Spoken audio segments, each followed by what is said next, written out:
Good day, I'm Daniela Ellerbeck and I'm the Constitutional Programs Manager at the FW de Klerk Foundation.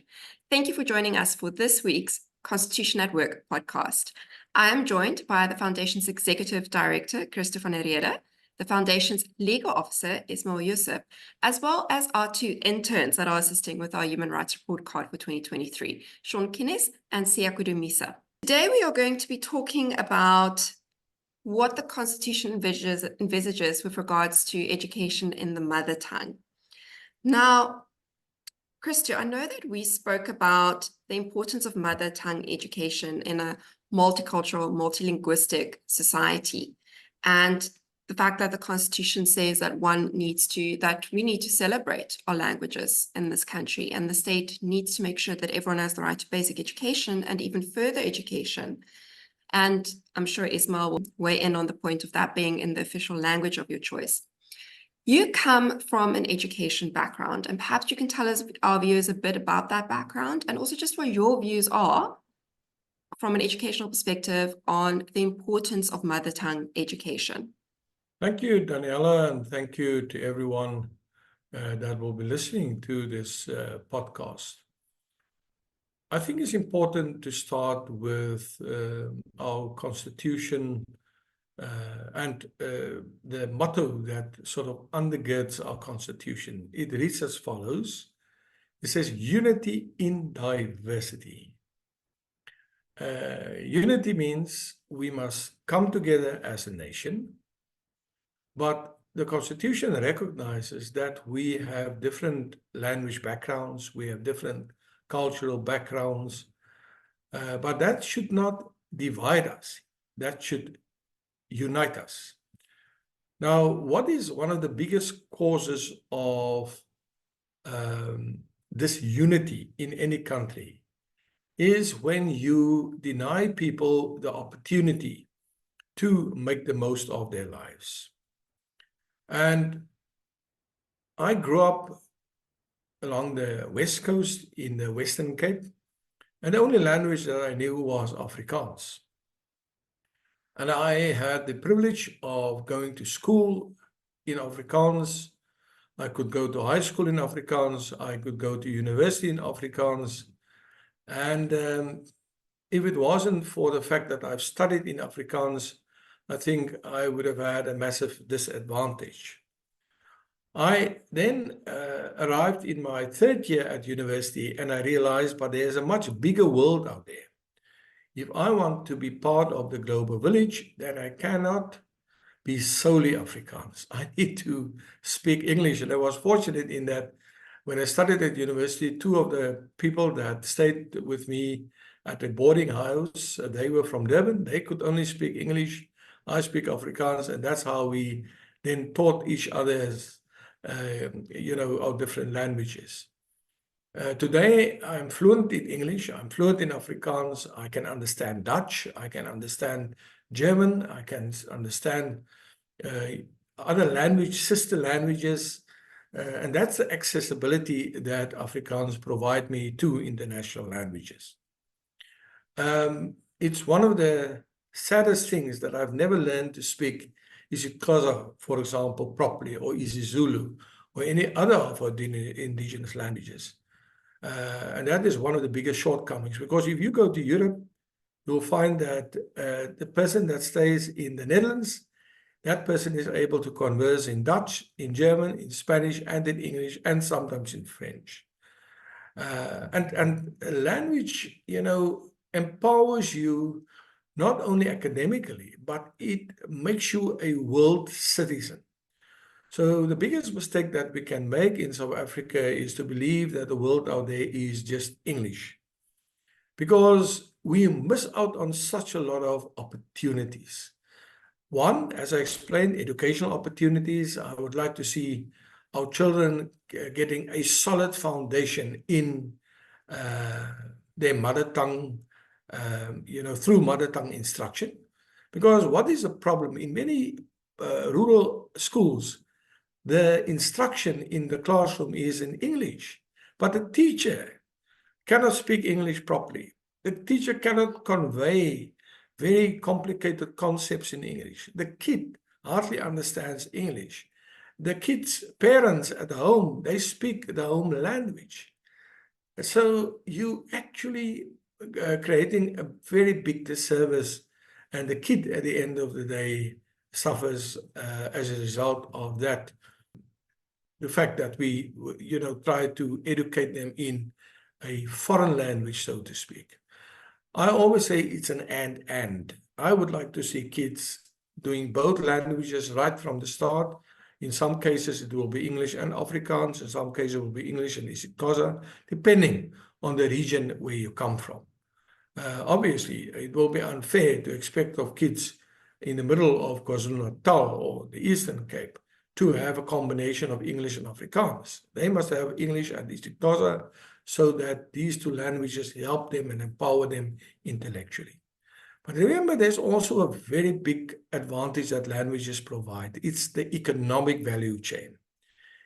Through a language, you can create an entire commercial value chain, from the publication of newspapers. If you start a newspaper, it means you must employ journalists, you must employ marketers, advertisers, you name it.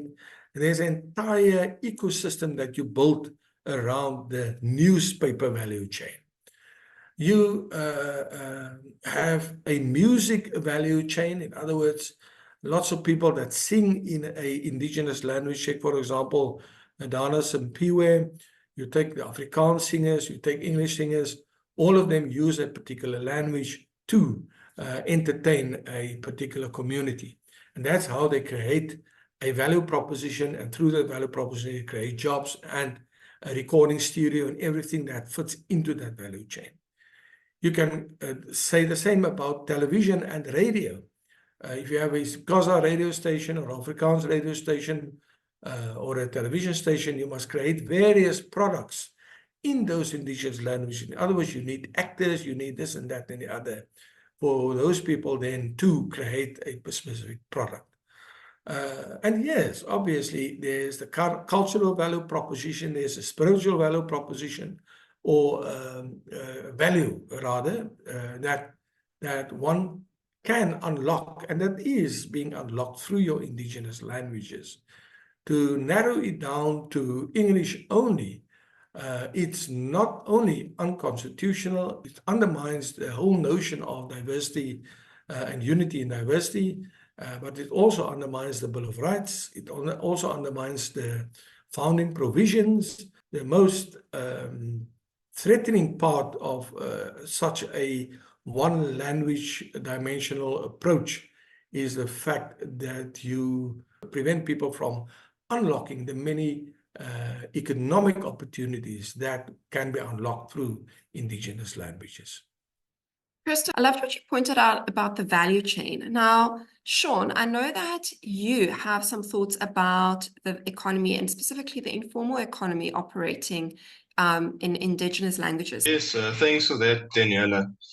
Just to thank you, Christo, for such value-added points. I mean, just grasping that conversation, one can pick out language transformation, language transplantation also.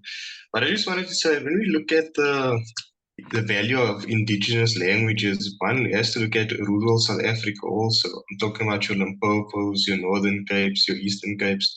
That the fact that there's very, very strong value chains operating in those provinces, more especially informal value chains. I'm speaking about your Stockvelds, like Christo pointed out, your music artists. So there has been a sector of the economy that has largely been unbanked, and for the last 10 years, the banks have been struggling. I mean, your big banks have been struggling to actually bank an economy that is worth estimated to be around 170 billion rands. So what comes to mind in that is that informal economies and language have a crucial role to play, whether it's both in the economic sector and our political and social sector. Hence, I'm saying that we live in an exceptionally disruptive era, and disruption needs planning. And the question that we need to ask ourselves is, how can we better include the mother tongue speakers? Another point I'd like to point out is the fact that we have a largely dying mother tongue in terms of the mother tongue language speakers, such as your Khoisan and your Griqua groups. Those are also groups that have been largely marginalized and, in fact, are a largely dying population itself.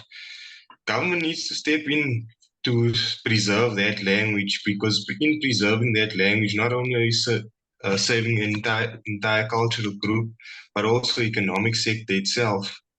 Just to add what you say, I've worked in the small business sector at one stage, and the research pointed out that stokvels alone generates approximately 40 billion rand per annum. Then the big question is, how is that money being spent? Because with 40 billion, you can buy factories, you can buy farms, you can go to town.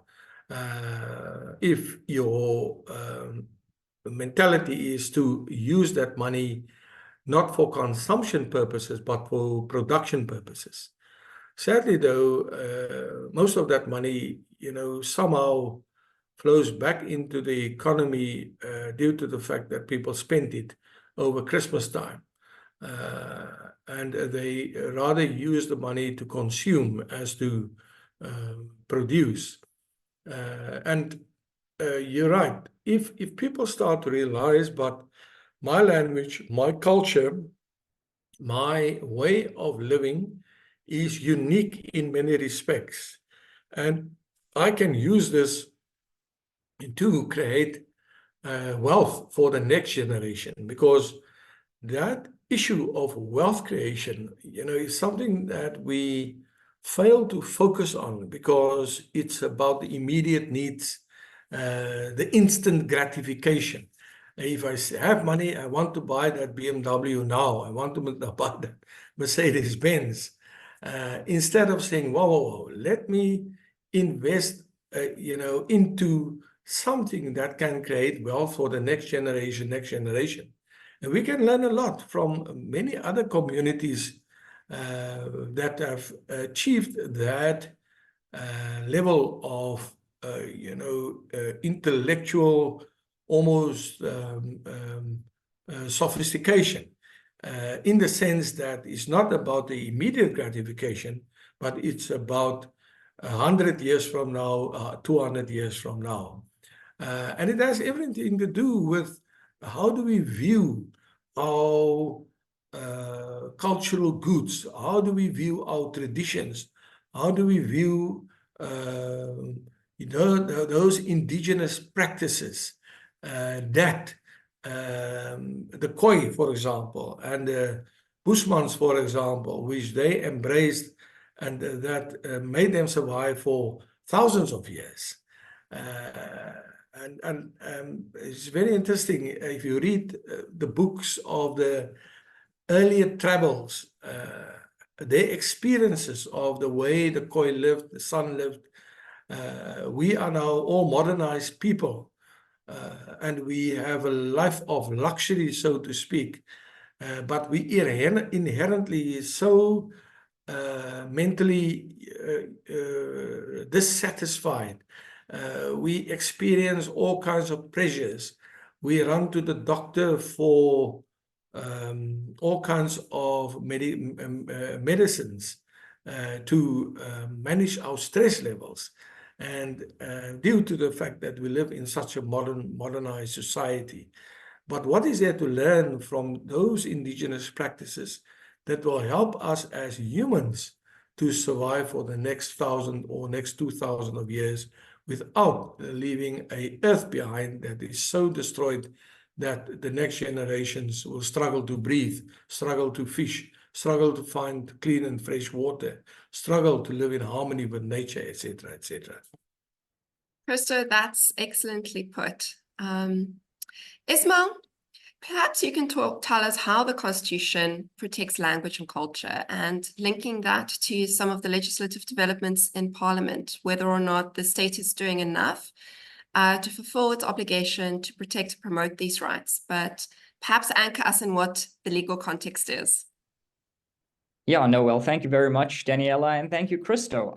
Well, to take you through a navigation of the legal landscape, the Constitution enshrines in Section 6, for instance, that a profound vision of a society deeply rooted in the celebration and in the promotion of linguistic and cultural diversity is necessary to accommodate all the peoples of South Africa, all the peoples of South Africa. But it goes further. Section 6.2 of the Constitution, for instance, that highlights an obligation on the state to take practical and positive measures to then elevate and advance the use of these indigenous languages, because the state has to recognize and acknowledge their historic or historically diminished status.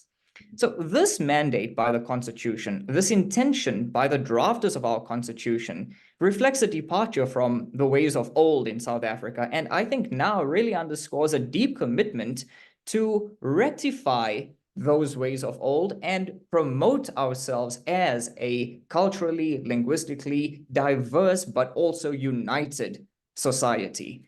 And the obligations that are placed on the state really aim to take those measures to preserve language rights. So Section 6.5 of the Constitution, for instance, emphasizes the role of the creation of the Pan-South African Language Board, the PANCEL. And this organization aims to promote language rights and create conditions for the development of all languages, including the Khoi language, the San language, the Nama language, now Sign language as well. But also, the Constitution serves as a protection for cultural rights. And Section 6.1 speaks to that. Section 6.1 affirms the rights of individuals to freely practice and enjoy their language and their culture without fear, without discrimination, without marginalization, contributing to the preservation not just of their language, but also the preservation of their heritage, of their national identity. And so in essence, what the Constitution is saying is that there's no one single language that should be singled out above any other language in South Africa. And this brings me to Section 6.4 of the Constitution, which speaks on parity of esteem. Parity of esteem, in essence, means that every language in South Africa should enjoy the same status, should have equity in the same regard, equality as any other language in South Africa.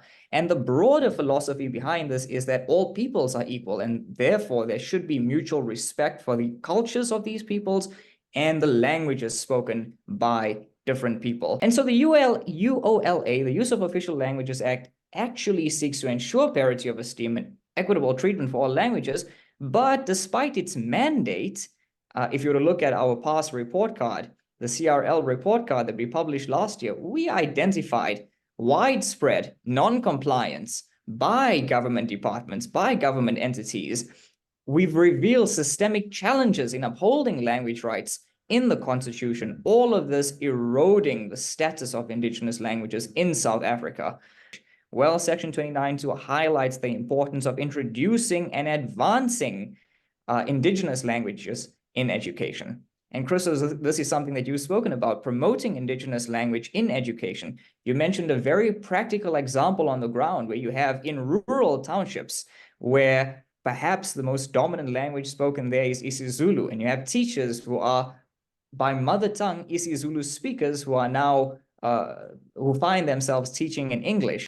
Ismail, thank you very much for that analysis of the legal framework, which shows us that the Constitution sees a vibrant society that's multicultural, multilinguistic, where everyone has access to education in an official language of their choice, and sees us celebrating our differences. And Christo and Shaun, for your perspectives on how those differences actually have economic value to add and can unlock value chains. Turning to what we can do going forward, because what we are seeing and what Ismail's highlighted, and we see that again in different developments, such as, for example, the Legal Practice Council's move to just have all candidate attorney examinations in English. Again, this move towards just one homogeneous language in the country. But what can communities do to ensure that they safeguard their rights and that they practice them freely? I mean, I'm even just thinking of the fact that public schools are community assets, and the parents whose children are in those schools are the ones that sit on the school governing body, and they make up the largest memberships.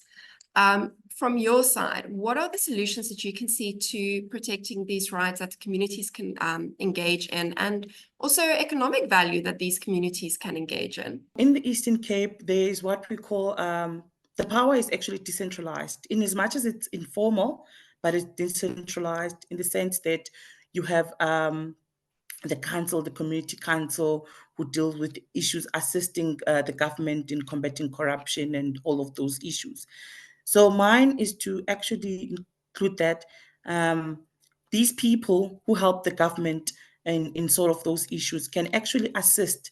SGBs who are actually parents can actually have initiatives, decentralized initiatives, in the sense that a section which is taught in English, of which it's a battle for rural kids to actually understand and be decentralized, in the sense that it actually is explained in Xhosa or in an indigenous language. I wouldn't specifically say Eastern Cape, but given the fact that I'm bringing these perspectives from the Eastern Cape, I would say they really struggle in understanding English terms, of which most of our South African primary literature is based on English. So to decentralize that kind of information and having parents to work together with the teaching might actually assist into practicing actually the right and putting the right into practice. In the Eastern Cape, what is actually dominant is how our elderly people have used their language to actually boost their informal economy. In practicality, the elderly people have actually have established this norm, I would say a norm, whereby they have these burial stokvels. Given the fact that your AFBOB and all these companies would say they are basically English dominated.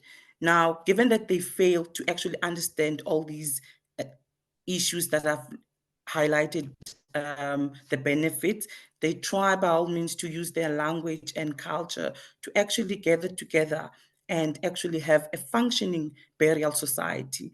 And that actually also feeds into this informal economy, and it actually indicates that actually the indigenous languages and that the right is actually exercised.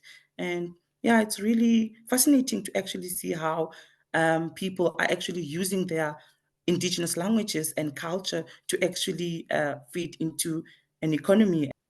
Just to add to the discussion is the fact that, I mean, we stay in an era that is largely defined as being cosmopolitan in nature, which is how young people in particular don't necessarily tie their identity down to a specific country or culture. I mean, we see that especially today with the rise of technology and more especially social media apps such as TikTok, Twitter, your Instagrams, where young people in particular are somehow take on identities from somewhere else, the dress code, the language. So that in itself, while we should welcome cosmopolitanism in a sense that it breaks down barriers and it kind of connects the global arenas within one center stage, we must also remember that to an extent that can be bad to local and indigenous cultures. So the question that we should also be thinking about, how do we kind of bring cosmopolitan together with and factor in indigenous systems of knowledge and language and culture?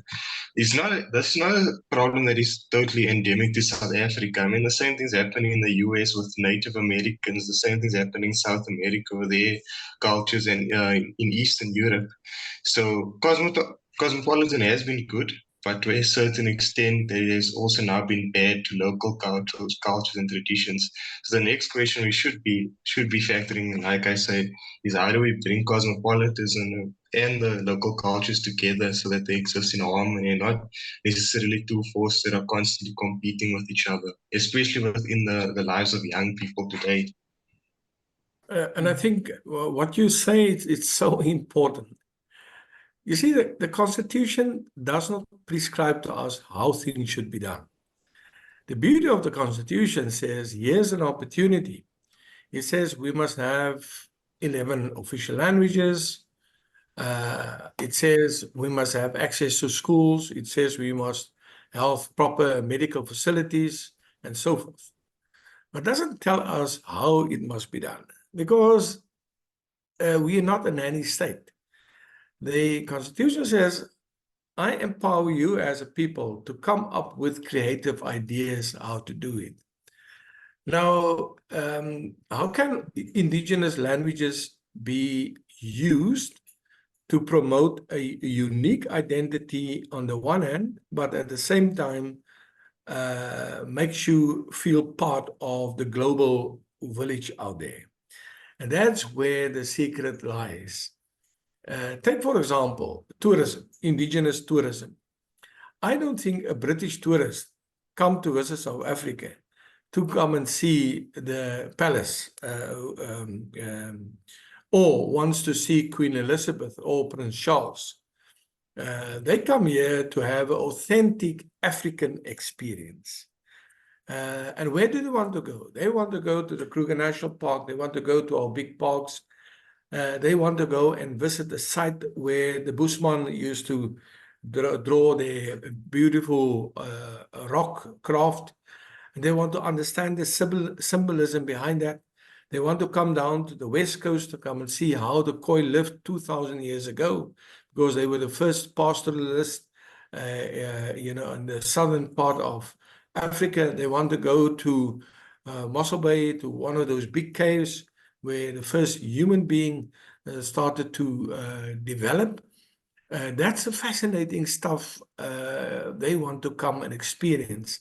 And it then ties in with our languages, it ties in with our cultural practices, it ties in with our indigenous heritage.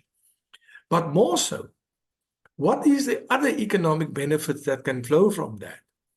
I showcased because I come from the agriculture sector. I said, where do we produce some of the finest wools in the world? And in the Eastern Cape. What happens with that wool? That wool is sorted, it's washed, and then the wool is then exported and sold to Chinese clothing manufacturers. What happens with that wool? That wool is then dyed, the wool is spun, the wool is turned into yarn.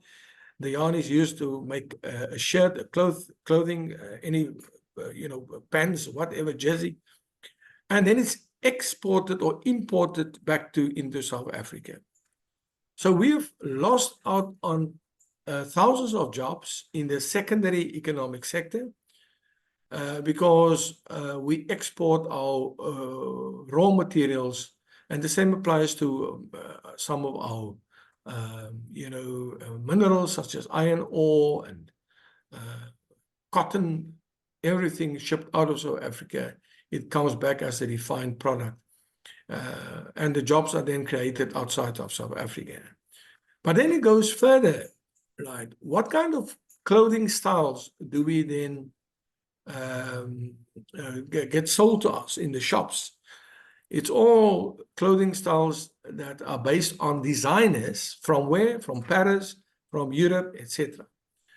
But what about our own indigenous clothing? If you look, for example, at the clothes that the Khoi and San used to wear, I've seen the most beautiful designs, how people took those motifs and they designed the most beautiful styles, and they used as South African wool and cotton to produce the most beautiful designer clothing. The same with isiXhosa, for example. The traditional wear that people wear at weddings, etc., is elevated to the next level, where it's then used to design the most stylish clothes. And some of our African designers, they have won prizes internationally for those designs. And then the same with furniture designs that are based on South African motifs, South African landscape. The same with our music that finds is in Cape Town. The Guma is a typical music style that originates from the slaves. And today it's widely recognized, it's widely used in the klopse music, etc. And I don't want to mention, the thousands of motifs and styles that are indigenous to various indigenous groups in South Africa. And that's the problem that I sort of foresee, is that if we do not sit down and go back to the opportunity that the Constitution offers us to become more creative, to exploit in the good sense all of these indigenous practices and stuff like that, and you commercialize it, you turn it into something of value to the nation, and through that you create wealth, you create jobs, etc., then we will be forever enslaved, in the sense that we then depend on Chinese goods, we depend on European goods, and all that happens is our capital flows out of the country, and our economy becomes poorer, and as a result of that, our people will never be in a position to create wealth and become wealthy in that sense. Now, it sounds very simplistic. It sounds very, because the economy is much more complicated than what I'm trying to explain to them. All that I'm saying is, if we really want to have a greater stake in the economy, we need to create indigenous value chains, which we have the ownership of as South Africans, and that we use to, add to job creation, add to wealth creation, etc. Yeah. And if I can just quickly jump in, I know that we're running out of time, but Christo, I absolutely agree with what you say. And it stands out that you speak on giving power back to the people to advance their indigenous languages for themselves. It really is a question of where we are and where we want to be. The Constitution, as you say, doesn't dictate to us what to do, but it shows us what we can be, the best of us. Now, where are we? And I think that we've all seen, Daniela, you and I were working on the Basic Education Laws Amendment Bill, right? A submission on that to Parliament. And legislation currently doesn't seem to be following the real intention of the Constitution. The Bella Bill, for instance, has a very centralized approach that takes power away from school governing bodies and allows provincial department heads to decide what language schools, what language students in school should be taught in. And this potential impact on language rights really reflects the broader challenge in reconciling, I think, the constitutional principles that we find in the Constitution with the legislative realities that we find on the ground. In this sense, I think Siya really hit the nail on the head when he said that we really should advocate for a more decentralized approach. And Christo, that I think would bring power back into the hands of the people. One needs to be practical, one needs to be realistic. English plays a very important role in that it helps us to communicate with each other. And we will never be in a position, or we should never, be unrealistic in terms of the role that English fulfill. And it's important that all of us speak English fluently to a certain degree. And I think that is one of the fears that people have. My kid will lose out if he or she can't speak English properly. But that's a question of exposure at school level. And that comes when you can speak your mother tongue language properly and efficiently. So on the one hand, yes, we recognize English as the sort of binding language, but at the same time, we say it should not be at the expense of our indigenous languages, our cultural heritage, and the cultural economy, etc. Because it's not either or, it's an and approach that we should follow. And we should unlock the many opportunities that can come about as a result of our indigenous language. Just imagine the profound impact such an approach can have on our printing industry, because now suddenly you must print books by South African authors and no longer just be reliant on books that are imported from overseas. Indigenous festivals, indigenous radio, indigenous television series, and I'm not saying many of these things are not happening.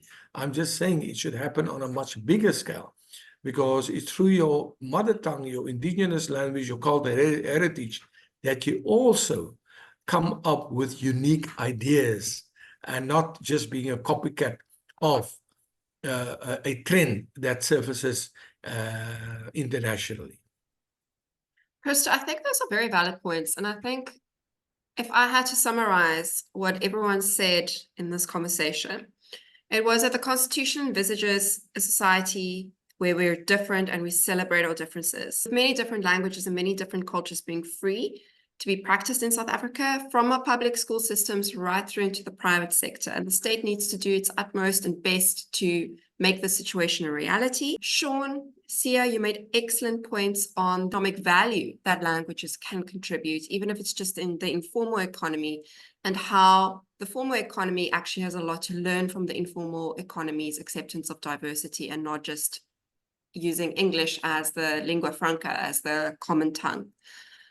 And I think where I land with this is that it's important for each of us as South Africans, even though, as Shaun said, you know, we're exposed to social media and we are exposed to, I won't say homogenous culture on social media, but definitely cosmopolitan, as Shaun has said, to actually realize that our culture, our language has unique value to it that people want, and to take pride in our culture and in our language, and to ensure that we get to use it freely as the Constitution sees, to ensure that we get to access our schooling in it as the Constitution sees, and to actually take pride in it and celebrate it and unlock the hidden economic value in it for us and for our children, and to build that wealth. Thank you, Absolutely. everyone.